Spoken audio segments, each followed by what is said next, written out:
আলহামদুলিল্লাহ, আমরা 40 দিনের এই আত্মশুদ্ধির পথে এগিয়ে চলেছি। আর আজ আমরা 11তম দিনে পৌঁছে গেছি।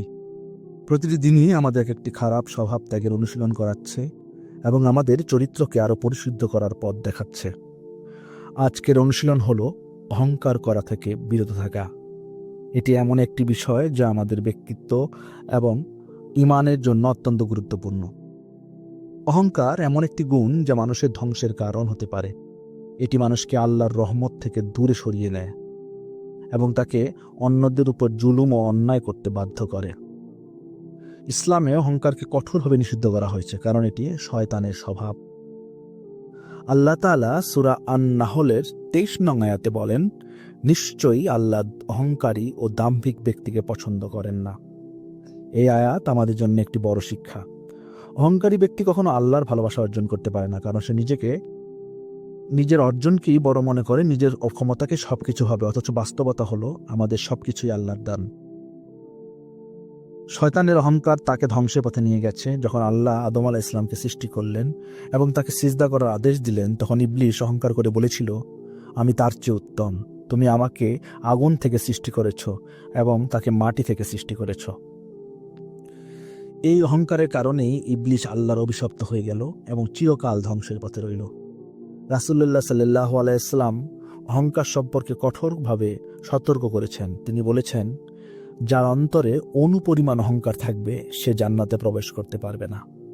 এখান থেকেই বোঝা যায় অহংকার কেবল অন্যকে ছোট করে দেখা নয়, বরং এটি আমাদের জান্নাত থেকে বঞ্চিত করতে পারে।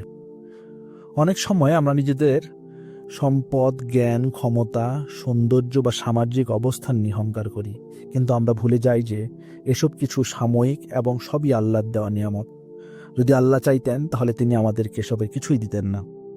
রাসূলুল্লাহ সাল্লাল্লাহু আলাইহি ওয়াসাল্লাম বলেছেন, আল্লাহ আমাদের ওহী পাঠিয়েছেন যে তোমরা বিনয়ী হও, যাতে কেউ কারো উপর গর্ব না করে এবং কেউ কারো উপর জুলুম না করে।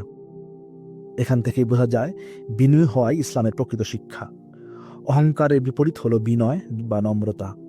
সত্যিকারের সম্মান সেই ব্যক্তির যে বিনয়ী এবং আল্লাহর কাছে নিজেকে ছোট মনে করে। আমাদের জীবন থেকে অহংকার দূর করার জন্য আমাদের কিছু বিষয় খেয়াল রাখতে হবে। প্রথমত, আমরা যা অর্জন করেছি সবই আল্লাহর দান, এই বিশ্বাস আমাদের অন্তরে থাকতে হবে। দ্বিতীয়ত, আমরা যেন কারো প্রতি অবজ্ঞাসূচক আচরণ না করি, কাউকে তুচ্ছ মনে না করি। তৃতীয়ত, আমরা যেন সব সময় আল্লাহর সামনে নিজেদের দুর্বল ও ক্ষুদ্র মনে করি এবং বিনম্রভাবে জীবন যাপন করি। পরিশেষে আমরা আল্লাহর কাছে দোয়া করি, হে আল্লাহ, আমাদের অন্তরকে অহংকার থেকে মুক্ত করুন, আমাদের বিনয়ী বানান এবং আপনার দেওয়া নিয়ামতের জন্য কৃতজ্ঞ বানিয়ে দিন। আসুন আজকের দিনটি আমরা এই নিয়তে কাটাই, আমরা অহংকার করব না এবং বিনয়ী হব। আল্লাহ আমাদের সবাইকে বিনয়ী হওয়ার তৌফিক দান করুন। আমিন।